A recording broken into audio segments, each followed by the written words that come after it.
नमस्कार. संघर्ष वृत्तवाहिनीमध्ये आपलं स्वागत. घेऊया ठाणे आणि आसपासच्या परिसरामधील घडणाऱ्या महत्त्वाच्या घडामोडींचा आढावा. राष्ट्रवादी काँग्रेस पक्षाच्या राष्ट्रीय अध्यक्षा व उपमुख्यमंत्री सुनेत्राताई अजित पवार यांच्याबद्दल भारतीय राष्ट्रीय काँग्रेस पक्षाचे महाराष्ट्र प्रदेश अध्यक्ष हर्षवर्धन सकपाळ यांनी काढलेल्या अपशब्दाच्या विरोधात आज ठाण्यातील भारतीय राष्ट्रीय काँग्रेस कार्यालयाच्या बाहेर राष्ट्रवादी काँग्रेस पक्षाच्या वतीने नगरसेवक सुहास देसाई यांच्या नेतृत्वाखाली काँग्रेस कार्यालयाच्या बाहेर व बॅनरवर शाई फेकून तीव्र आंदोलन करण्यात आले. यावेळी आंदोलकांनी काँग्रेस प्रदेश अध्यक्ष हर्षवर्धन सकपाळ यांच्या पोस्टरला शाई फासत फोटो जाळून आंदोलन केले. यावेळी राष्ट्रवादी काँग्रेस पक्षाचे पदाधिकारी मोहसिन शेख, रवी पालव, अमित पाटील, रमेश इंदिसे, जिया शेख, प्रितेश मोरे तसेच विविध पदाधिकारी, कार्यकर्ते, महिला आघाडी यावेळी मोठ्या संख्येने उपस्थित होते. यावेळी हर्षवर्धन सकपाळ यांचा तीव्र निषेध करण्यात आला. याविषयी बोलताना नगरसेवक सुहास देसाई पदाधिकाऱ्यांनी प्रसारमाध्यमांशी बोलताना अधिक माहिती दिली आहे. सदर आंदोलनानंतर काँग्रेस कार्यालयाबाहेर पोलिसांचा पहारा तैनात करण्यात आला होता.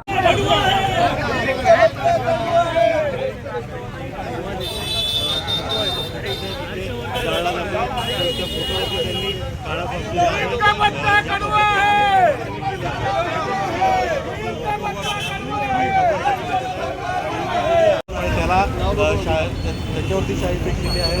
एवढंच काय,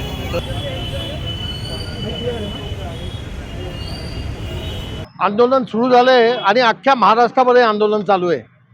हर्षवर्धन काय त्याचं नाव काय, त्या नाव पण आठवत नाही. तो सकपाळ ही काँग्रेस संपायला आली आहे. त्या संपत आल्या काँग्रेसचा अध्यक्ष आहे आणि त्या एका लायकी नसलेल्या माणसाने आज आमच्या ताई आदरणीय उपमुख्यमंत्री सुनेत्राजी पवार यांच्या विरोधात जे वक्तव्य केलंय हेही चुकीचं आहे.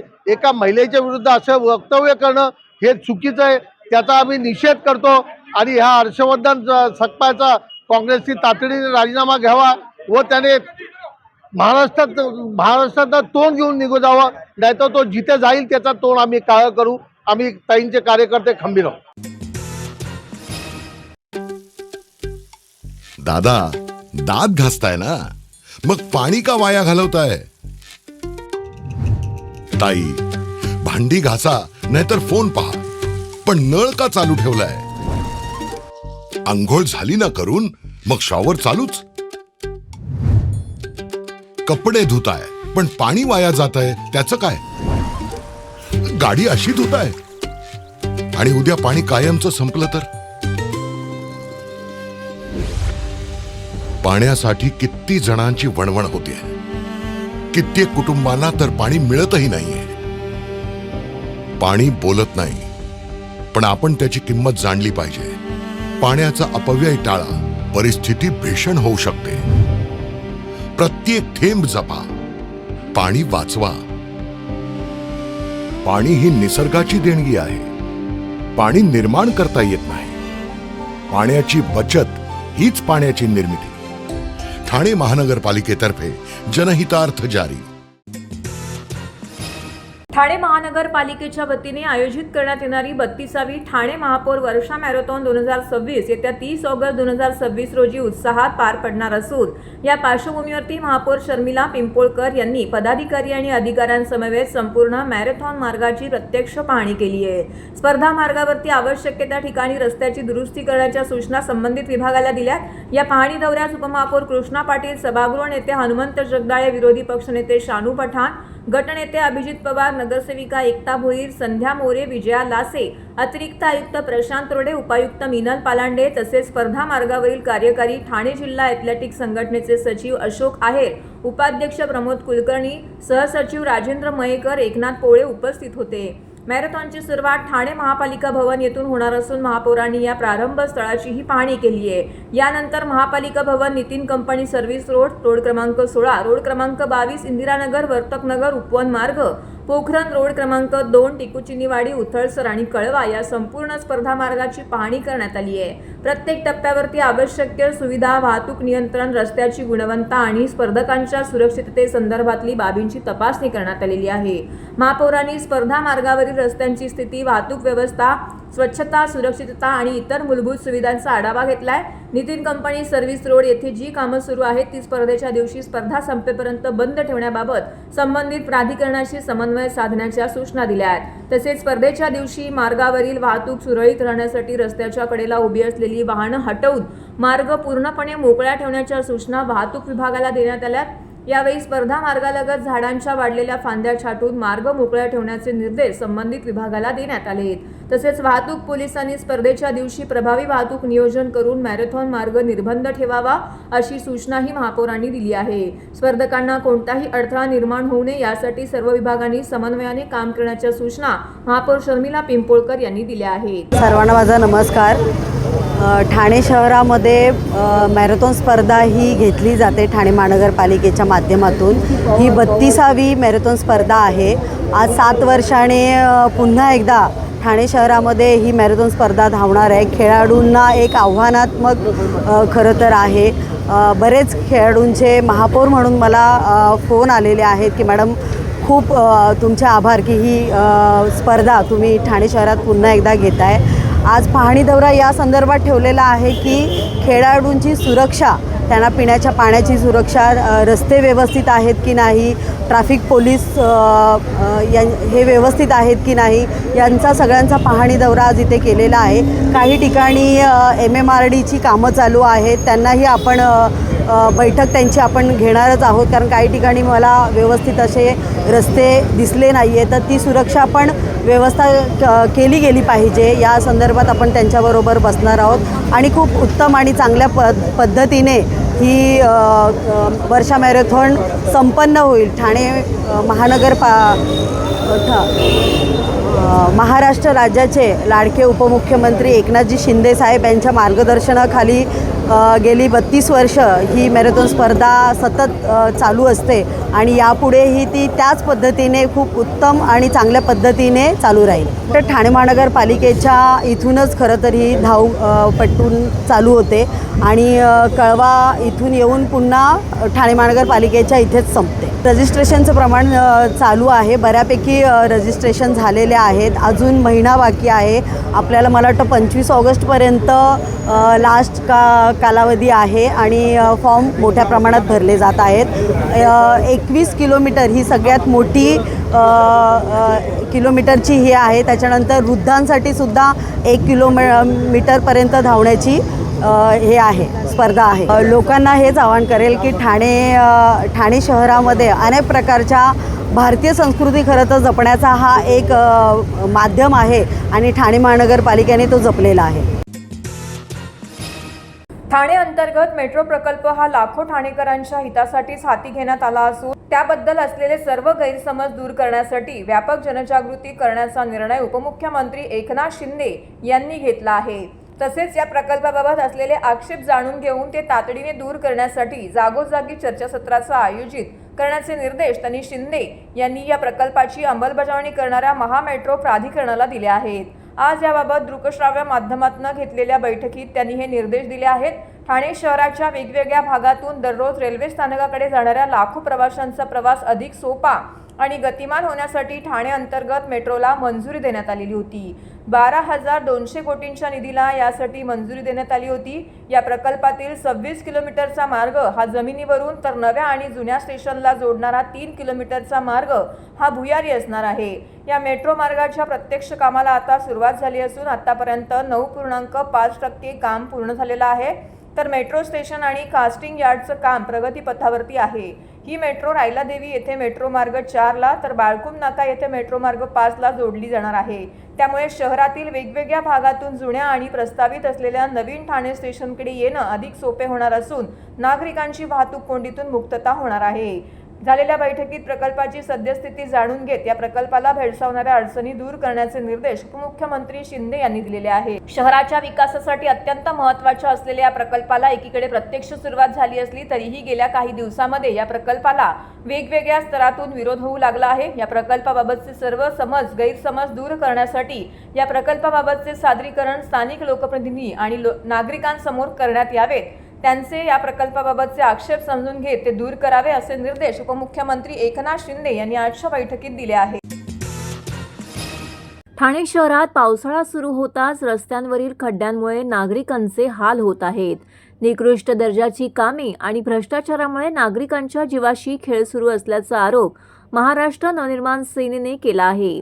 याच निषेधार्थ आज मनसे ठाणे शहर अध्यक्ष रवींद्र मोरे यांच्या नेतृत्वाखाली अनोख्या पद्धतीनं आंदोलन करत खड्ड्यामध्ये झाडं लावून महापालिका प्रशासनाचा निषेध व्यक्त केला आहे. खड्डे बुजवण्याऐवजी झाडेच लावावी लागतील का असा संतप्त सवाल देखील यावेळी उपस्थित करण्यात आलाय. मनसेने ठाणे महानगरपालिकेला इशारा दिला आहे की शहरातील सर्व धोकादायक खड्डे तात्काळ आणि दर्जेदार पद्धतीने बुजवावेत, अन्यथा नागरिकांच्या सहभागातून याहीपेक्षा तीव्र स्वरूपाचे आंदोलन करण्यात येईल. नागरिकांच्या सुरक्षिततेशी कोणतीही तडजोड सहन केली जाणार नाही. जिल्हा सचिव नैनेश पाटणकर, विभाग अध्यक्ष संदीप साळुंखे, राजू बागवे, पप्पू कदम, किरण धमाल, विनायक बिटला, विनायक नलावडे, शुभम घोगळे, संजय भुजबळ, स्वप्नील बोराडे इत्यादी यावेळी आंदोलनादरम्यान उपस्थित होते.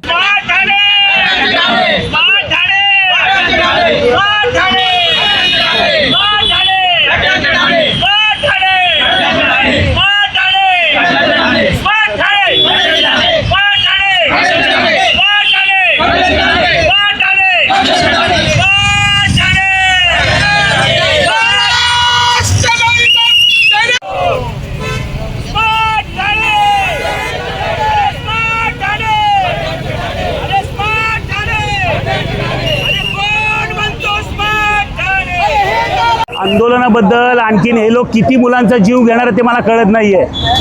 आत्ता एक मुलगा आम्हाला कळलं, आम्ही MSCDLच्या ऑफिसमध्ये होतो, तिथे आम्हाला कळलं की इथे एक मुलगा पडला आहे. तो कळला तसे आम्ही सगळे इथे आलो की ऑलरेडी 2 ठाण्यात झालेत. आता तिसऱ्याची तुम्ही वाट बघताय का? तो मुलगा जर त्या साईडला पडला म्हणून वाचला, कधी ह्या साईडला पडला असता ना तर इकडे एवढी वर्दळ नाही आहे. म्हणून आम्ही इथे आलो की प्रशासनाचं लक्ष वेधावं, त्यांनी इकडे नक्की लक्ष द्यावं. हा मोठा रोड आहे, इथे लोकांची तुम्ही किती लोकांचे आणखी जीव घेणार आहात? त्या इथल्या आम्हाला जो कळेल ना, जो अधिकारी किंवा कॉन्ट्रॅक्टर, त्याला उचलून आणून या खड्ड्यात बसू, हे पुढचं पाऊल असेल आमचं. तर शुभम कालोके आणि मी चेंबूरचा राहणार आहे. मी चेंबूरवरून रोज ठाण्याला सकाळी 6:30 वाजता प्रवास करतो आणि 3 वाजता जातो. हा रोजचा माझा रुटीन आहे, 6 दिवस माझा. हा गेल्या 2 महिन्यापासून असाच रस्ता आहे. जर तुम्ही वरचा पण रस्ता बघतील, जेव्हा 3 रस्ते ते जुळतात, तिकडे आता पुरा डेंजरस पॉईंट आहे, ॲक्सिडेंटल पॉईंट आहे. मी तिकडची एक व्हिडिओ बनवली, ती व्हायरल झालेली. आणि हा रस्ता त्यानंतर रिडेव्हलपमेंट झालेला, म्हणजे कॉन्क्रीटवरती माती भरणी टाकलेली. पण आपल्या देशाचा, आपल्या मुंबईचा इंजिनिअरिंग लेवल इतला थर्ड क्लास आहे की त्यांना लेवलिंग करतानाही अंदाज नाही की किती लेवलिंग व्हायला पाहिजे. त्यांची लेवलिंग हमेशा एक लेअर वरती जाते आणि 2 या 3 पाऊस पडल्यावरती परत हे असा खड्डा होतो. हे 3 हफ्त्या पहिले जर तुम्ही आले असते किंवा 2 हफ्त्या पहिले ते रस्ते भरलेले होते, पण आता 3 दिवस जो पाऊस पडला तर 3 दिवसात हा रस्ता परत वाहून गेला. म्हणजे किती थर्ड क्लास लेवलची काम चालू आहे, विचार करा.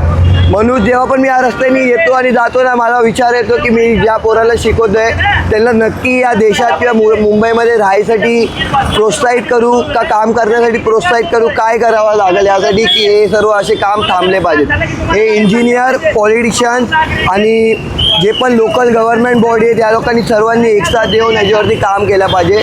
हर चीजमध्ये पैसा काढल्यावर नाही चालणार. कधी कधी लोकांची सेवा आणि लोकांना जो त्रास होतो त्याच्याकडे पण लक्ष द्यायला पाहिजे.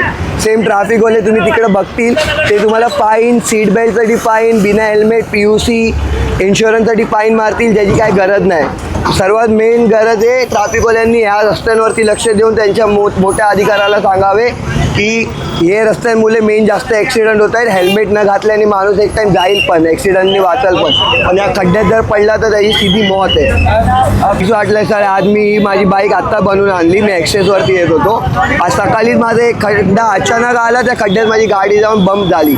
1 वेळेला झाली, 2 वेळेला झाली, तिसरी टाईम पण झाली तर तो चॉकअपचा जाणार 7,500 ते 8,000चा चॉकअपचं आहे. म्हणजे इन शॉर्ट नुकसान आपल्या लोकल माणसालाच बेअर करायचे. आणि जे पण इकडचे लोकल ऑथॉरिटी, हायर ऑथॉरिटी आहे, त्यांना ह्याच्याशी काही पर्वा नाही, कारण की ते चालतात डिफेंडर, ते चालतात फॉर्च्युनर आणि ते चालतात सर्व मोठ्या गाडीमध्ये ज्याचे टायर मोठे आहेत. तर त्यांना ह्या गोष्टीचा काही फरक नाही पडत. फरक पडतो ते छोट्या लोकांना, मिडल क्लास लोकांना, जे कार, वॅगनर, अल्टो सारखी कार घेऊन जातात. जनसेवकाचा जनसंवाद या 117व्या कार्यक्रमात शहरातील प्रलंबित SRA योजनेतील रहिवाशांनी उपस्थित राहून व्यथा मांडली. आमदार संजय केळकर यांनी अधिकारी आणि विकासक यांच्या समन्वयातून रहिवाशांना दिलासा देण्याचा प्रयत्न केलाय. भाजपाच्या खोपट येथील कार्यालयात आयोजित कार्यक्रमात अनेक पीडित रहिवाशांनी धाव घेत तक्रारी मांडल्या आहे. वर्तकनगर येथील भीमनगर झोपडपट्टीचा SRA प्रकल्प क्लस्टरमधून बाहेर काढण्यात आल्यानंतरही प्रलंबित आहे. संबंधित विकासकाबाबत रहिवाशांच्या अनेक तक्रारी असून प्रकल्पाला चालना मिळत नाही.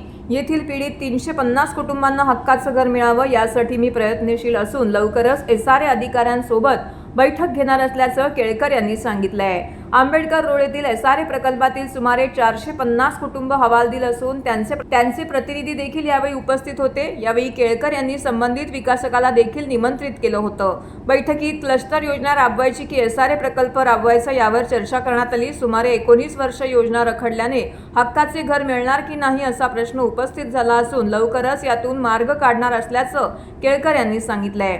यावेळी कापूरबवडी येथील गाळेधारकांनी देखील उपस्थित राहून व्यथा मांडली. हे रहिवाशी गेली 50 वर्ष व्यवसाय करत असून अचानक त्यांच्या डोक्यावर कारवाईची टांगती तलवार आली आहे. या रहिवाशांचा हक्क अबाधित ठेवण्यासाठी मी प्रयत्नशील असून ठोस कार्यवाहीचा आग्रह धरणार असल्याचं केळकर यांनी म्हटलंय.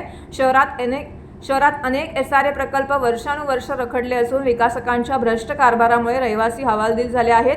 अशा विकासकांवरती MPID अंतर्गत कारवाई करावी यासाठी मी अधिवेशनात सातत्याने आग्रह धरला आहे. शहरात जमीन बळकावण्याचे प्रकारही मोठ्या प्रमाणात होत असून गुजरातच्या धर्तीवरती कठोर कायदा आणण्याचा पुनरुच्चार केळकर यांनी केला आहे. कार्यक्रमात नगरसेवक सुनेश जोशी, नगरसेवक विकास पाटील, नगरसेवक सुरेश कांबळे, नगरसेविका माधुरी मेटांगे, मगनबाई ठक्कर, राजेश गाडे, कैलास म्हात्रे उपस्थित होते. आज 117व्या जनसंवादाच्या उपक्रमामध्ये मोठ्या प्रमाणामध्ये SRA प्रकल्पाच्या लोकांनी आपल्याकडे धाव घेतली. मी प्रत्येक आमच्या या उपक्रमाला सातत्याने SRAच्या संबंधी मांडतो आहे आणि हे किती खरं आहे ते याच्यावरून आपल्याला कळतं. SRA प्रकल्प जे आहेत ते झोपडपट्टीवासियांना शाप की वरदान अशी परिस्थिती आज ठाण्यामध्ये काही ठिकाणी निर्माण झाली आहे आणि त्याच अनुषंगाने वर्तकनगर येथील भीमनगर ही जी झोपडपट्टी आहे, हा जो SRAचा प्रकल्प आहे तो प्रकल्प जो विकासक आहे त्या विकासकाचं नाव स्वामीराज बिल्डर आणि विहान बिल्डर.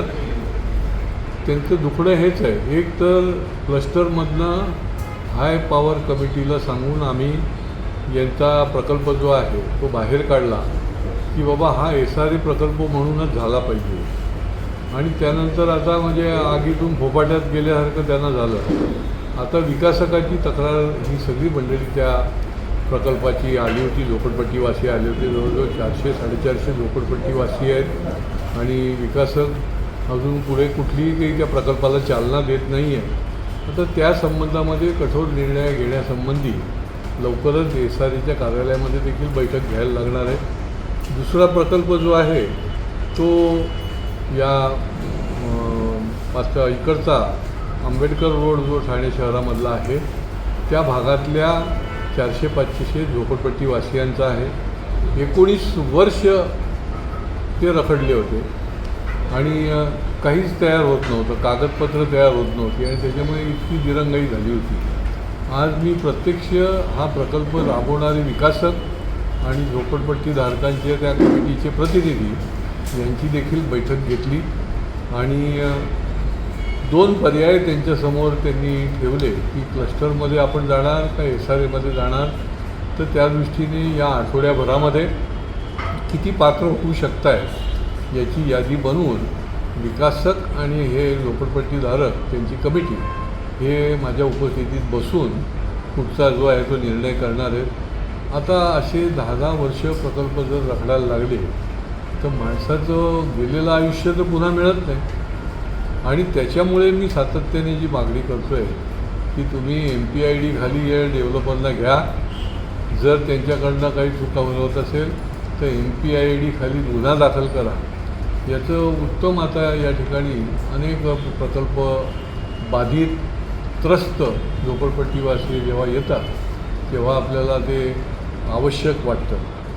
त्याचप्रमाणे आज काय झालेलं आहे की जमीन ग्रॅबिंगच्या संबंधामध्ये गुजरातच्या धर्तीवर कायदा आणावा अशी मी विधिमंडळामध्ये मागणी केली होती की जमीन हडप केली जाते, दमदाट्या दिल्या जातात.